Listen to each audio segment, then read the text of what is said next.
आताची सगळ्यात मोठी आणि महत्त्वाची बातमी आहे नवनीत राणा यांच्याविषयी। अमरावतीमधून नवनीत राणांना उमेदवारी मिळणार असल्याची माहिती आहे। आताची सगळ्यात मोठी आणि महत्त्वाची बातमी, भाजपकडे नवनीत राणा यांना उमेदवारी दिली जाणार असल्याचं कळत आहे। नवनीत राणा यांना भाजपमधूनच विरोध होतोय, त्याचबरोबर महायुतीमधील पक्ष विरोध करत असताना आता अमरावतीमधून त्यांना उमेदवारी निश्चित झाल्याची माहिती समोर येते। स्वतः नवनीत राणा आपल्या सोबत जोडल्या गेल्या आहेत, त्यांची प्रतिक्रिया आपण घेऊयात।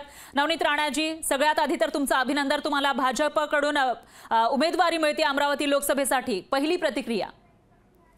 बस मोदीजींचे आमचे आभार, थोडंच बोलू शकतो मी। आणि माझ्या जनतेचा आभार की ज्यांनी मला आतापर्यंत विश्वास ठेवला आणि इथपर्यंत आणलं।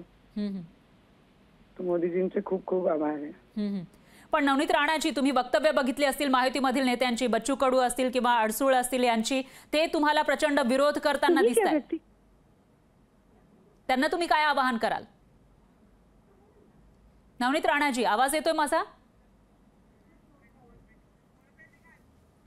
नवनीत राणा यांनी फक्त भाजपचे आभार मानलेले आहे आणि त्यानंतर कदाचित फोन ठेवून दिलेला आहे, त्यामुळे पुढचा आवाज त्यांचा येऊ शकलेला नाहीये। त्यामुळे आता नवनीत राणांची रणनीती नेमकी काय असेल? एकीकडे विरोधक आहेत तर दुसरीकडे त्यांच्याच महायुतीमधील जे मोठे नेते आहेत ते विरोध करताना दिसतात, विरोधात उतरल्याचं पाहायला मिळतंय। लोकशाही मराठी ऐका, पहा, जागरूक रहा।